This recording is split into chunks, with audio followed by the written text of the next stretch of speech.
So who has world record for this category? I do. Wow, really? Yeah, got it on the EDQ grind. Nice. Wait, so are you just doing these arbitrary rules because you have world record and what you say goes? No, I'm pretty sure it's fine, so. Glitchless is a dumb name for the category. However, it's the least dumb name we could think of. That's because defining what is and isn't a glitch in a video game, especially one as glitchy as Mirror's Edge, is a pointless debate. So then what are the rules for glitchless speedruns? No kick glitch, no use glitch, no out of bounds, no beamer, no clipping through solid objects. If you're new to Mirror's Edge speedrunning, you probably don't know what any of those glitches are. Before I explain those though, I need to explain something more important. Why were these rules created? Glitchless was created to be a more beginner-friendly category by banning 1. Glitches that allowed for huge sequence breaks, and 2. Glitches that looked incredibly broken. These rules created a category that was distinct from any percent, a category that plays and looks like a less broken speedrun and more like traditional Mirror's Edge. These rules force you, as a player, to stay mostly on the intended path and just do it as fast as possible. Except if you know Mirror's Edge, there's still a ton of stuff we can do to speed the game up. Before we go into those tricks though, let's take a step back and look at those rules I talked about earlier, and discuss why each individual rule exists. No kick glitch. This one's pretty obvious. The wall run kick animation allows you to get a frame-perfect double jump that becomes consistent by binding jump to a scroll direction on your mouse. By chaining these together, like so, you can cross huge gaps and gain massive momentum. It looks broken, it changes the route tremendously, and it's an obvious ban for glitchless. No use glitch. By binding your other scroll direction to the use key, you can hit buttons and skip the normal animation. This same trick can also be done on valves.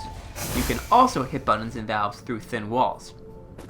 Although this glitch doesn't change the route too much, it still looks incredibly broken, and thus is banned. No out of bounds. This one is also pretty obvious. Going out of bounds looks pretty broken. And it allows you to hit level triggers early. Not cool for glitchless. No beamer. If you hit Q while wall climbing over some collision, you'll get sent flying away from the wall. That's called a beamer. This glitch can also be done with a side jump in locations like Chapter 2. Although it doesn't change the route much, it still looks silly and it's broken, so it's banned. No clipping. Pretty much the same story. Certain animations will auto-clip you through collision, like for example in the boat here. This looks pretty broken, so it's banned. However, the rules specify solid objects for a reason. Both those words are important. Some objects aren't actually solid, like this ladder here in Chapter 3. In fact, you can accidentally clip it literally just by falling off the ladder while holding forward. Because of how easy it is to accidentally clip stuff like ladders in this game, and how frustrating it would be to reset to that, we have to allow clipping on non-solid objects like ladders and pipes. Similarly, you can accidentally clip through guards using the springboard animation. This actually happened at my run by accident at SGDQ. It would be so silly and frustrating to have to reset to an accidental guard clip because you, quote, broke some rules. So, we allow it, since guards aren't counted as objects in the game's engine anyway.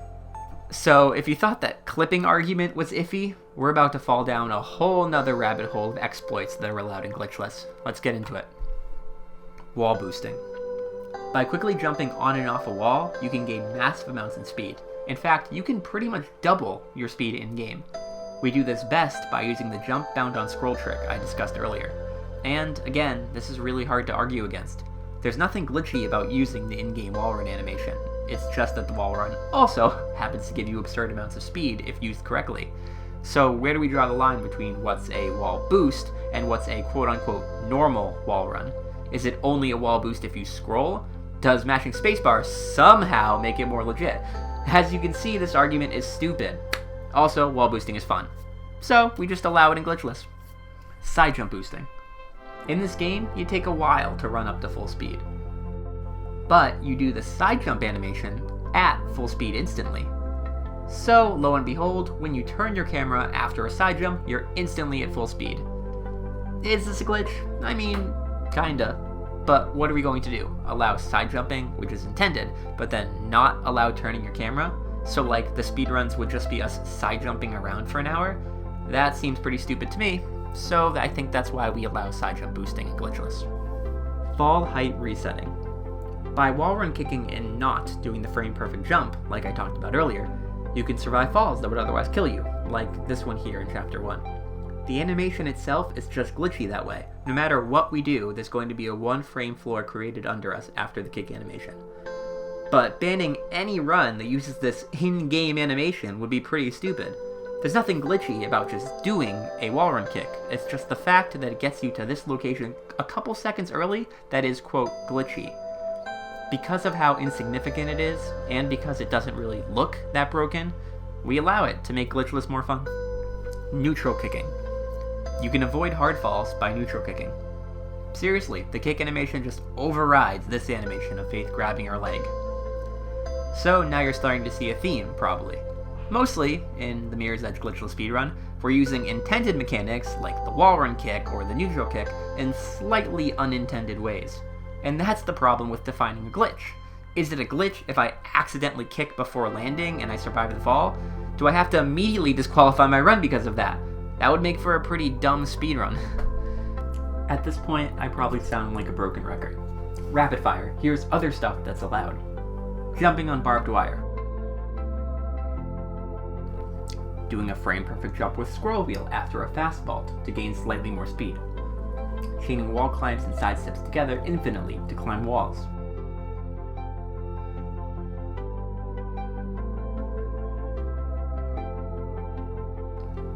Or just using wall climb side steps to cross large gaps. And again, you might disagree with my list and be like, nope, that one's definitely a glitch. And I get it. It might be a glitch in the literal sense.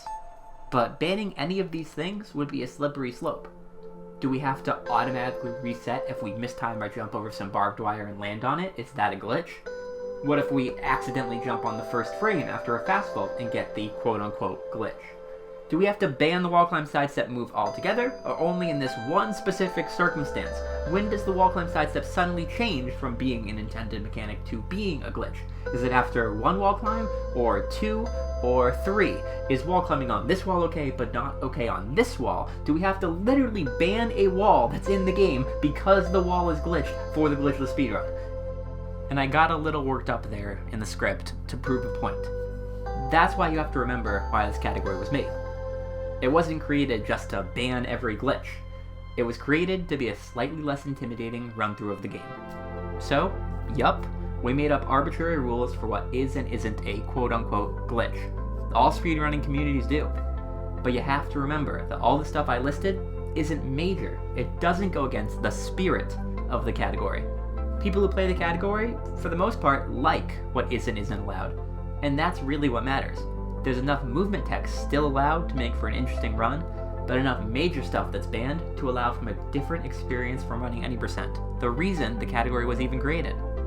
So then, the last point of discussion. Why call it glitchless if there are glitches? And it's like I said in the beginning, there really isn't a better name.